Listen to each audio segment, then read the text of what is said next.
What's going on YouTube? It's Teej, back again with another video. Today we're going through round 2 of my updated 3-round mock emergency update midweek edition because of obviously a lot of news breaking last weekend. Didn't get to update that mock because of work and such. If you missed all of yesterday's video, I kind of talk about it more then. Be sure to go back and check out round 1. Today's round 2. Tomorrow we'll cap it off with round 3 and then do it all over again over the course of the weekend. Before we get started, I want to go ahead and showcase the best players still available on the board. We're using the mockdraftdatabase.com simulator. Highly encourage it if you guys are big draft nuts, want to put together a mock draft of your own. Also, if you guys are new, be sure to hit that like button. If you're new around here, be sure to hit that subscribe button as well. Lots of mock drafts and plenty of other NFL content coming your way. And of course, most importantly, who's your favorite team, and do you like the picks I gave your favorite squad? I'd love to hear your feedback, and whether you liked it, loved it, somewhere there in between. Let me hear your rationale for why you feel that way about the pick, and if you don't like it, let me know what alternatives maybe you would go down based on who's on the board. So let's go ahead and jump right into it. Pittsburgh, yesterday we had them trade from 17 up to 10, take Broderick Jones, which you can see here. So today, we're going to go ahead and address corner. We're going to go Kelee Ringo. Yeah, not a perfect prospect, and you go back to the early draft portions, and it's like, okay, this guy definitely could be CB1, but yeah, while that's gone, maybe not as crazy a year as he had, in 2021, and even then wasn't, top flight, corner in the country, but nonetheless 6'2", 4.36 speed, has the making of a man press corner, and Pittsburgh just signed Pat Peterson, and okay, that's fine. I really don't think that fixes the problem, especially after losing Cam Sutton. Like, this is still a cornerback room that needs a long-term answer, certainly, because Patrick Peterson is just not that guy right now, and he's not a long-term answer. Like, this is kind of a Band-Aid fix. So trying to find that long-term guy and also an upgrade right now. I'm sorry. They still need to get better right here, right now. So let's give them Kelee Ringo and hope that they can tap into that potential because the guy has a lot to love. Now it just needs to all come together. And then we get to the Houston Texans at 34. I'm going to go Tank Dell here. Maybe a little bit on the higher side than where I've had him go, but I've also had him go in the first round of mocks. Inside-out versatility, to me, this just becomes a perfect Brandon Cooks replacement. Has that over-the-top speed, been a volume guy in Houston. Also, he went to Houston, he can stay in Houston. Yeah, that's cool. Not really my intent, but that is cool. And wide receiver is definitely an area where I think they can get better, especially post Brandon Cooks trade. Went quarterback, went edge, so now I think is a logical time to go ahead and target wide receiver. Tank Dell, to me, the best guy still on the board at the position. I thought about Downs, but I'll go Tank Dell this time because he has that inside-out versatility. Downs going to be a slot-only guy, and I think they already have that role filled by John Mechie once he comes back from his battle with leukemia. Of course, still thinking about him and praying for the best. So I think with that inside-out versatility and that speed, again, becomes a logical Brandon Cooks replacement. I think it makes a lot of sense to go Tank Dell there. Next up, Arizona Cardinals. Another week that I give them John Michael Schmitz. I mean, that entire interior offensive line from last year is basically gone. So I think it's going to be trench heavy this entire offseason for the Cardinals, and specifically the draft. I definitely think they're going to focus on getting younger and trying to find some long-term answers there on the O-line as well as the defensive line. So get the chance to take the best center in this class. Him or Luke Weipler, but I'll lean John Michael Schmitz right now. Guy who's mean too. Like at the Senior Bowl, he's just putting dudes in the dirt. He's taking them right into the line, and then kind of knows when to ease off. He's not quite Trevor Penning level of physical, but obviously area of need, guard center flexibility too. It's certainly nice because depending on what other players they bring in, John Michael Schmitz fits in no matter what. So I like that pick a ton. Then we get to the Indianapolis Colts. Let's go Adetomiwa Adebawore. Another big-time winner from the Combine. 4.49 speed at 280 pounds. Just ridiculous. The more I think about it, the more it blows my mind. Like 34-inch arms are just short of it. Also insane. Played on the interior at K-State. Going to move out wide. I think pairing him up with Kwity Paye gives you two really, really good, edge setters and run defenders right away. And then you have DeForest Buckner there on the inside. But also, I just hit Felix Anudike-Uzomah. Hit the wrong name. But anyways, let's continue because I think the train of thought can still work here. It was Adebawore who is going to end up becoming the next pick then at 37. Either way you spin it, one of these edge rushers, even Will McDonald, I don't hate. But Adebawore and Felix Anudike-Uzomah, I think both could work. They're just looking for that long-term answer at edge. So, of course, I hit the wrong name. I'm an idiot. But anyways, trying to find that guy opposite of Kwity Paye is something they've been trying to do for a while now. And even before Kwity Paye, they were trying to find that answer on the edge. Paye's been a pretty good run defender to start, but hasn't really figured it out as a pass rusher. So Felix Anudike-Uzomah, 6'3", 255. I really like that weight for him. So if he goes there, I think he does give, decent run defense, but he also has the ability to turn that good get off into some good power too. So Indianapolis trying to address that other edge spot. And then for the Rams, Adetomiwa Adebawore, I'd prefer Felix Anudike-Uzomah there, but or Will McDonald for that matter. But this edge group is deep. It comes down to their preference. We talked about the arm length, 280 pounds, freaky, fast guy too. And the Rams, I don't know. This pick could go in so many different ways because they're just I don't know. They're saying they still want to run it back, and Matt Stafford's their guy, but all the moves they're making, trading a Jalen Ramsey, moving on from Bobby Wagner, releasing Leonard Floyd. It's like, are you actually trying to win right now? So I don't know. This might be something that is like a long-term play. They'll go young. They'll go with an upside play. I don't know. But if they got Timo Adebawore and put him out on the edge, it certainly helps out Aaron Donald, trying to get him some reinforcements. Felt like he was doing a whole lot of the heavy lifting last year. Hopefully they get Greg Gaines back, and I think him, Adebawore, and Donald gives you a really good run defense right away. So certainly goes a long way, but any of these edge guys for the Rams, I think, makes a lot of sense. Next up, Seattle at pick number 30. I'm going to go Luke Weipler here. It's either Weipler or John Michael Schmitz for the best center in this class. Comes down to zone versus, power blocking scheme. So Weipler becoming that, center of the future. Seattle's looking for that position. I think he becomes a really good fit for that blocking scheme. And I think this is another team in the NFC West, ironically enough, that could go really trench heavy, both defensive line and offensive line. We went D-line twice yesterday. Today we focus on the offensive line. Get on that center and Luke Weipler, a guy who's just over 300 pounds, but moves really, really well. Played really well at Ohio State, one of the better, obviously one of the better teams in football, and he's one of the better centers in the country during his time with the Buckeyes. All right, next up, the Raiders at pick number 39. That's where I have Julius Brents come off the board, one of my biggest combine winners.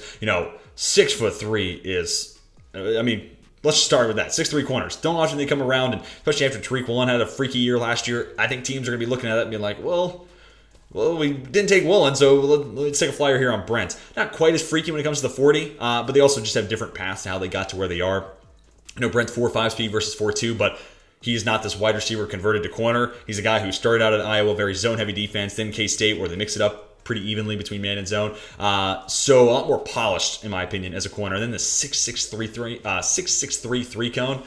God, I'm still thinking about how crazy that is. So great movement skills, great size, and I think 4.5 speed at 6'3" is also plenty. So I love a lot of different things about Brent. And he's one of the big winners out of the combine and me, and one of the big risers from that event. So I think top 40 is, I'd almost say a lock, but top 50 feels like a lock that I can put down. So, and the Raiders desperately need a corner. Let's give him a guy like this, Julius Brents. And then we get to Carolina at pick 40. And obviously with the DJ Moore trade, wide receiver becomes a little bit more paramount. I'll go Josh Downs. This would require Laviska Shenault to stay on the outside. But speaking of that, it's March. So it's time for me to hop on the Laviska Shenault hype train again. I loved him coming out of Colorado. Maybe I bought a little bit too much into what type of route running potential he has, because we haven't really seen that yet. But nonetheless, I think he's got a tough shake, because I think he was drafted by the Doug Marrone regime, and that obviously didn't end very well and pretty poorly, honestly. And then Urban Meyer didn't do a whole lot right, so I don't know if I hold that against Shenault. And then, Doug Peterson gets there and trades him. So, I don't know if I should take that as a good sign or a bad sign. Didn't get to see a whole lot out of him in Carolina, some moments and flashes, but since he just got there, it felt like the role wasn't going to be as big as it absolutely could. If they feel like he can play on the outside, then I think Josh Downs makes a lot of sense. But I'm hoping Frank Reich's the guy to kind of crack the code and get Laviska Shenault to hit the potential that I thought he had coming out of Colorado. So let's get Downs in the slot. Terrence Marshall Jr., Laviska Shenault on the outside. Give that nice 3-receiver rotation for CJ Stroud to work with. I think that's going to be a big time, necessity, especially if you have this pick here. And I don't know how, depending on how aggressive they want to play it, I wouldn't be surprised by a move up, depending on how the wide receiver board plays out, and maybe then being aggressive and get back in the first round. I don't really rule that out. But here, stick a pick, get to 40, get one of the better values, honestly. Josh Downs at 40, just a good football player. 4.48 speed feels about right. 38-inch vertical, showcases that explosiveness. Good underneath route runner. Really good satellite player too. So it just kind of rounds out that wide receiver room, I think. So then we get to New Orleans at pick 41. In my notes, this is where I had Felix Anudike-Uzomah going. So let's just make it Will McDonald instead. So because I fumbled the bag earlier, but nevertheless. Will McDonald into a team that prioritizes edge rushers makes a lot of sense, right? And you're more than likely losing Marcus Davenport. By the time you're seeing this, maybe free agent news has already broke, so we'll see. This may age poorly. But nevertheless, if they lose Davenport, edge is certainly a big-time need. Try to get another guy into that rotation. Like Will McDonald a lot, 6'3", right around 240 pounds. He's just one of those speed rushers that's going to attack relentlessly that outside shoulder of an offensive tackle, and he's damn good at it. And I think moving from the interior defensive line at Iowa State to the edge, we're going to see his production go through the roof. So I think a good value there at 41.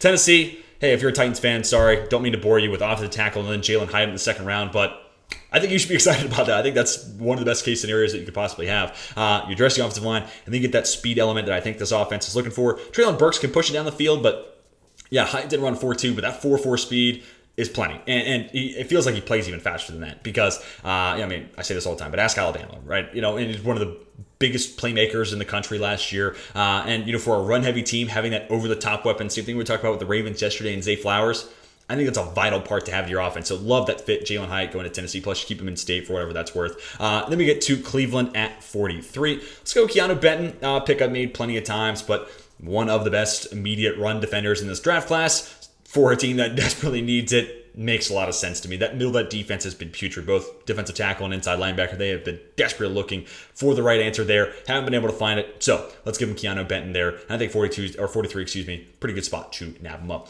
Then we get to the Jets. And I know they just signed Quincy Williams, so I'm figuring on Quinnen Williams being pretty soon thereafter. Let's go Jack Campbell. They might move on from CJ Mosley. Makes a lot of sense. I think Jack Campbell is your CJ Mosley replacement. Makes a lot of sense. 4.65 40 on top of that. Good winner out of the combine, because anything above average for this guy that this whole cycle we've been saying this is just this unathletic, linebacker from Iowa, just kind of the prototypical Iowa linebacker. For him to be anything above average is a win in my books, and also a great 3-cone too. So really like where his stock's at, and showcasing that type of athleticism makes me feel that much more comfortable about taking him in the second round. And honestly, I don't rule out him going ahead of Drew Sanders. So many people love Drew Sanders. I don't rule out that Jack Campbell becomes a second linebacker, maybe even the first linebacker off the board. So I like that pick there for the Jets. We'll see how free agency plays out, and if they land somebody to be the Mosley replacement, then maybe we'll go elsewhere. We'll see if they even have his pick. It might be going to Green Bay. We'll see. Then we get to Atlanta at pick 45. This is where I'm going to go Byron Young, edge rusher out of Tennessee. Another big combine winner. I mean, at 250 pounds to run 4.43. That's crazy. Atlanta's just looking for this, edge rotation to kind of fully come to form. None of the guys here really have the body I was looking for. I was looking for someone who's a little bit bigger, because, Arnold Ebiketie is a little bit light and not necessarily a great run defender. D'Angelo Malone, same thing. So I wish I could have gotten someone who's a little bit bigger. Byron Young, weighs slightly more than BJ Ojulari. Did Isaiah Foskey last week, and, inside the top 50, I'd almost just prefer Byron Young there, and we'll just be small on the edges. So we'll figure it out. And also Grady Jarrett's a little small on the inside. So I feel like I need to get him a bigger body guy, but hey, you play the board, you play with the cards you're dealt. It didn't break their way. Let's just go ahead and get an edge rusher, because it's something they have got to get better at. So we go corner, we go edge, trying to repair that defense one round at a time, right? Then we get to the Green Bay Packers at 46. Let's go Dalton Kincaid. I believe I made the same pick last week, but wouldn't be surprised if he goes round one. 6'4", 250 pounds, really good receiver, good route runner, hard to bring down too. So brings a lot of different values there. And I think pairing him up with Christian Watson and Romeo Doubs gives you a really nice young pass catching core to build around with Jordan Love. So it kind of just starts a whole new regime and era there in Green Bay, which is both scary but also kind of exciting, because if it works out, then awesome. Then you got Watson, Dobbs, and in this case Kincaid plus Love for the foreseeable future. So just trying to build the best ecosystem around Jordan Love as possible. And I don't think they're going to go pass catcher round one. So therefore, I'm trying to make it a priority here in round two. Then New England at 47. I thought about Darnell Washington here. That's what I did last week, and I don't hate that whatsoever. Let's go Darnell Wright from one Darnell to another. Offensive tackle is just going to be something they have to find an upgrade with. I know they're missing both their tackle, or I assume Trent Brown's going to become a cut casualty. It makes a lot of sense to save that money against the cap. Or if they do bring him back, it kind of gives you two right tackles, which is less than ideal. But nevertheless, off the tackle is an area of big-time need for this team. So maybe it's Wright moving back to left tackle. Maybe it's keeping Trent Brown there at left tackle. Or it's not bringing him back and finding another left tackle to bring. Maybe it's Orlando Brown Jr., right? So we'll have to wait and see as we get further and further into free agency. But they're going to be down, I think, two tackles. So they got to find one of them here. I think Darnell Wright's the best guy on the board, so I like that value there at 47. And then Washington at pick 48. I'm actually going to go DeJuan Jones. So we're going to go back-to-back off the tackles here. And apparently the Commanders really like DeJuan Jones. And, even just seeing that report makes me think they view Sam Cosmi as a guard. So I can see the world playing out where DeJuan Jones falls in their lap. He becomes a right tackle. Cosmi kicks inside to play right guard. And, I've been going interior offensive line more often than not here at 48. But if they go tackle and move Cosmi inside, that's fine. Addressing offensive line is the key here. And if they think Jones is the best player for their offense and that's the best route to go, I'll cater to their expertise, or I'll defer to their expertise, and we'll move Cosmi inside. As long as they go offensive line here at 48 after going corner the first round, I think that's the roadmap I would follow if I was Washington. Next up, Detroit at 49. I'm going to go Cody Mauch. I like Steve Avila more. He would be ranked higher in my interior offensive line rankings, and was. He's the best pass protector in this class, but Cody Mauch feels distinctly like a Detroit Lion, and especially for that, biting kneecap. I don't know, just got that physicality. Feels like he fits with that culture. And also guard is an area that the Lions are going to try to find an upgrade. Johnny Jackson, I know, made the Pro Bowl last year, but Big V, you could replace there. And also, depending on what Jackson is requesting in contract, maybe it's something where it's like, hey, we have money tied up elsewhere. We're at the, looking another direction. So Either the guard spots, I think Cody Mauch could fill into. Really good mover for his size, good run defender, run blocker right away, excuse me. Need to work on the pass protection, but, I think because of the fit in the culture and obviously speculating there, but also given that he moves and flies around the field and inflicts damage on anybody he gets his pads on and is a good run blocker, excuse me, it buys him time to, shore up as a pass protector. So I think the timeline kind of works out there for Detroit. Then we get to Philadelphia at 50. I'm going to go Jahmyr Gibbs. They got this pick from Pittsburgh, so it's kind of a luxury pick. Go ahead and take a running back here. Miles Sanders, free agent. Boston Scott's a free agent. So go ahead and try to get an upgrade there. 4.3, 640. Like, I knew Gibbs was fast, but I didn't think that fast. It's only 4/100ths of a second off from Devon Achane, which is crazy. Also a great receiving back, so it gives you a lot of different versatility and a lot of different things he can bring to the offense. Position in need. We'll see what they do with the running backs that are on the market right now, but if they lose out on him, I think Gibbs makes a lot of sense, especially if you get this pick from Pittsburgh. Tampa Bay then at pick 51. Let's go BJ Ojulari. Love this value here. Could easily go in the first round. Trying to find that third edge rusher for that Tampa Bay defense. They are bringing back Jamel Dean, so even corner yesterday, they're going to move on from Sean Murphy-Bunting, which to me, if I was only going to bring back one of the two guys, it was definitely Jamel Dean. But with that said, adding Deonte Banks in that, adding BJ Ojulari, I think we're just kind of finding the next quote-unquote generation of that Tampa Bay defense, right? Like Ojulari figures to be the long-term Shaq Barrett replacement. You add Deonte Banks in the mix with guys already like Carlton Davis and Jamel Dean coming back. That becomes a really scary secondary, but maybe they end up going somewhere else in the first round. We also did get an extra pick by moving from 19 to 25, so hopefully that makes it a little bit easier of a pill to swallow if you're a Bucs fan upset by corner in round one now. But nevertheless, BJ Ojulari, really good value. Again, I think could go in the first round. Gives you that speed rusher that I think again makes sense logically to be that Shaq Barrett replacement. Paired him up long-term with Joe Tryon-Shink, who I'm excited about going into year 3. So I think this is a position that helps them out right now, getting that third pass rusher in a DPR that I think Ojulari kind of figures to be right away, but also a long-term answer there on the edge. Then Miami at 52. God forbid this happens. If Mike McDaniels gets Darnell Washington in that offense, God, that team, if Tua Tagovailoa stays healthy, then this team's going to be an absolute scary one to see. Darnell Washington is going to be the closest thing Mike McDaniel gets to drafting George Kittle all over again because he's an insane blocker, moves really well for 6'7", 265, or just short of that.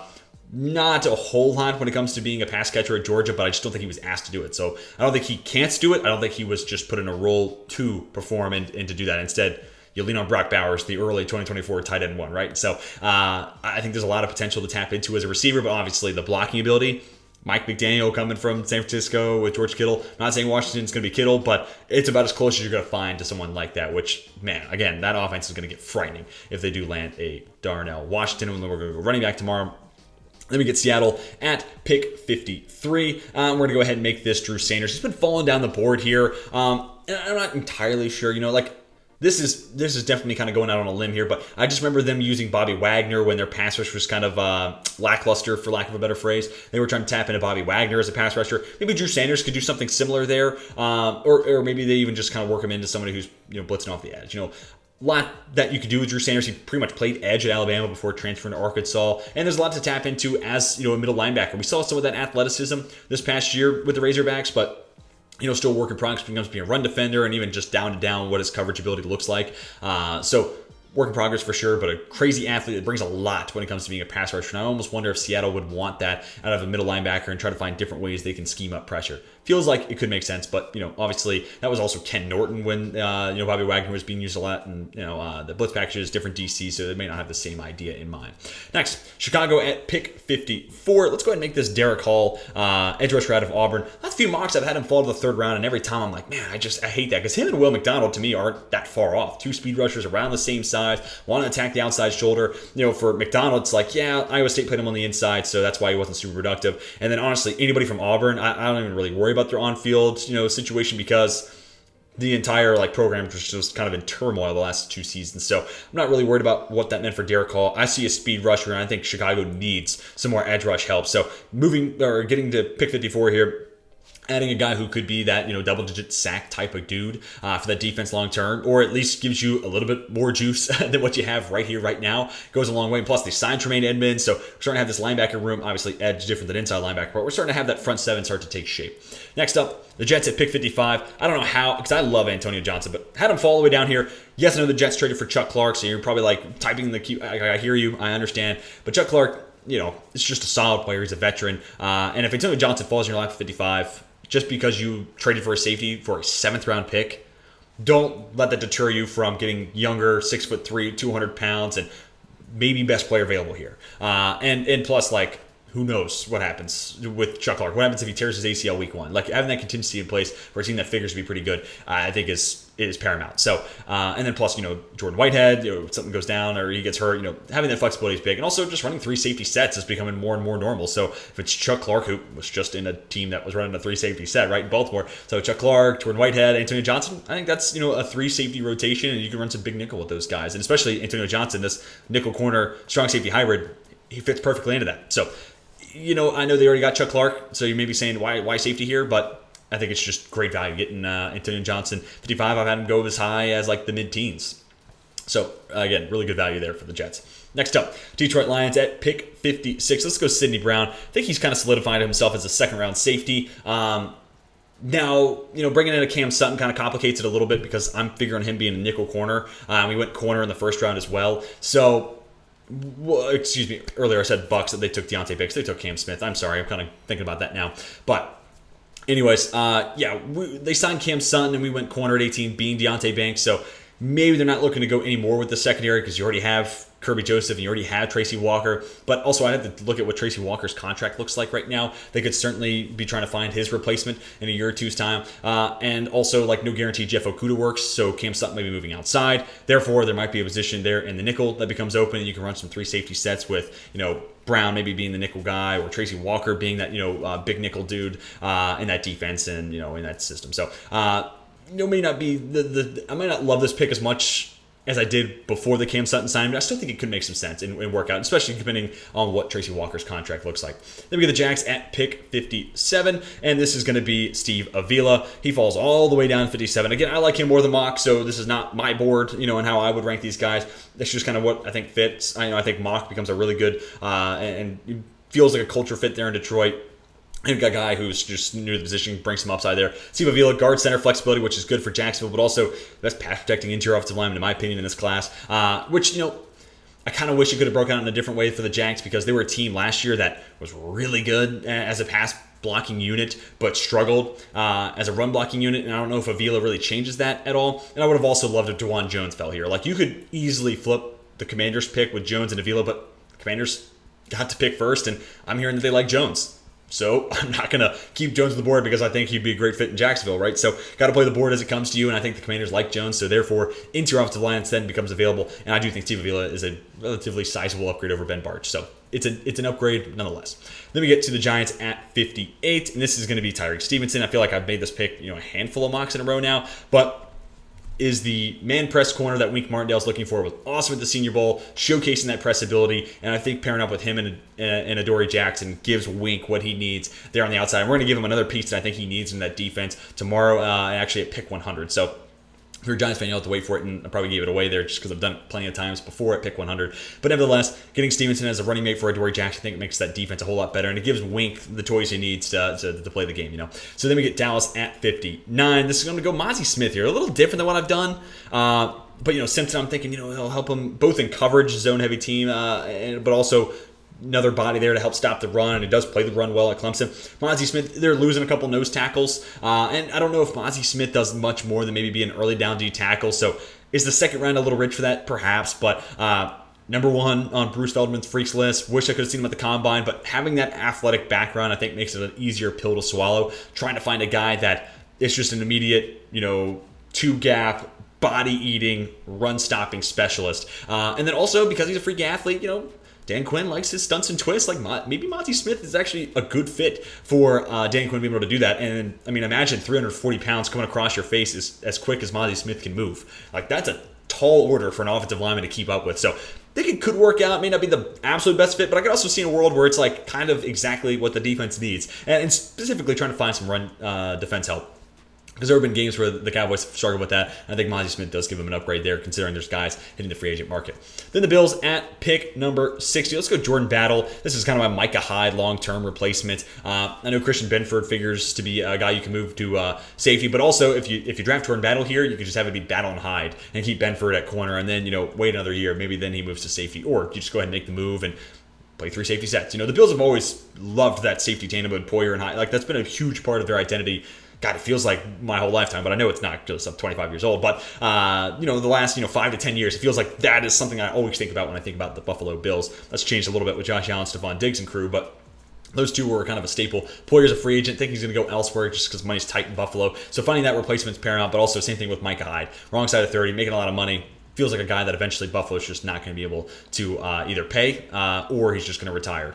Or he's going to be so old that he kind of loses a step and isn't the same Micah Hyde that we've grown up knowing. So I think Jordan Battle from a lot of different ways makes a ton of sense. Then we get Cincinnati here at 61 and put on the trade bell. We got our final trade. There might be one more tomorrow. We'll see how I'm feeling. But we're going to go ahead one more trade. And I'm going to have San Francisco actually playing it really aggressive here. So 61 for 100, 103 once it lets me pick it. And then a future third rounder as well. And that should make it. Now, granted, the first pick San Francisco has next year is a third rounder. And now it's saying it's too much. So just to have the deal go through, here's a 5, a 6, a 7. Oh my gosh, this trade simulator is killing me. Hold on. Let me get this to work.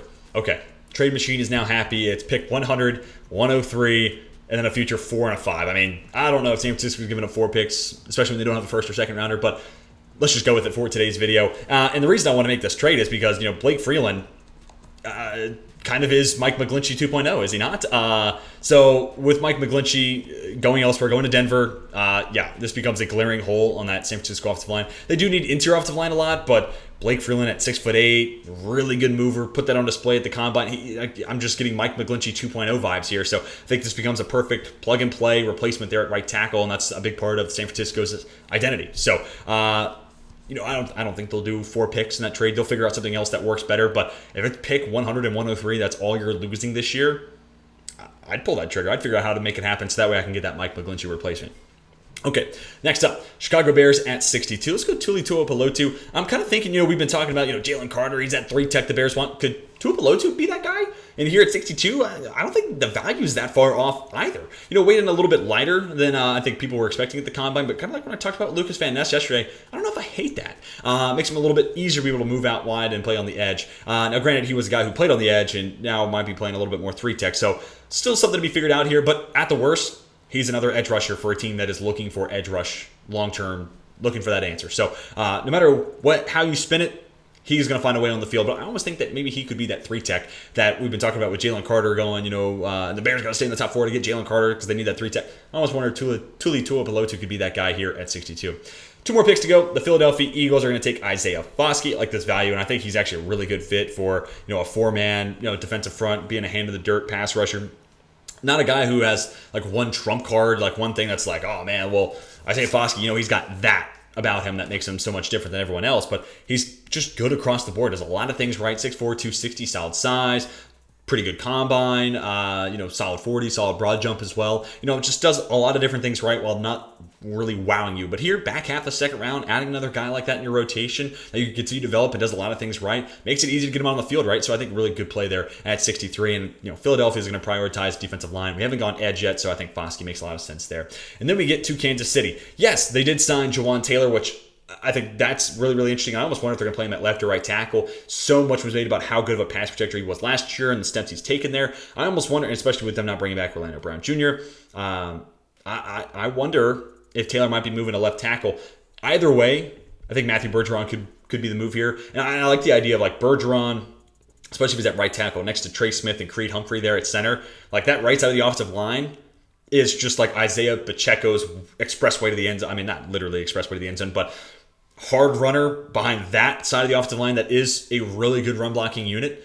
I'm listening. So this would require Jawan Taylor move over to left tackle, which may not be great, or he sticks at right tackle. Matt Bergeron, who kind of like Isaiah Foskey, not a master at one thing, but pretty good across the board, but does have a good strength and run blocking profile. And I think if there was one thing that I associate with him, it's his run blocking and his strength profile. So that could work out at left tackle and kind of just be a continuation of what they had with Orlando Brown Jr., which I think the same thing I'd say about him is being a good run blocker and having awesome strength within his profile and kind of being who he is. So either way you spin, I think Bergeron fits, whether he's at left tackle or right tackle. But that is going to do it for the second round portion of this updated 2023 mock draft. I'm going to scroll across the top and do it a lot slower than what just happened so you can see all the picks one more time. Of course, let me know what you think down below in the comment section. Who's your favorite team and the picks that I gave your squad? Do you love them? Do you hate them? Are you somewhere there in between?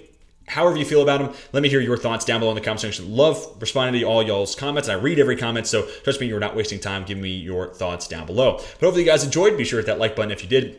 And if you're new around here, want to see more draft content, more NFL content in general, be sure to hit that big red subscribe button. Also, be sure to come back tomorrow for round 3 of this updated mock draft. But until then, my name is Tej, and I'm signing off.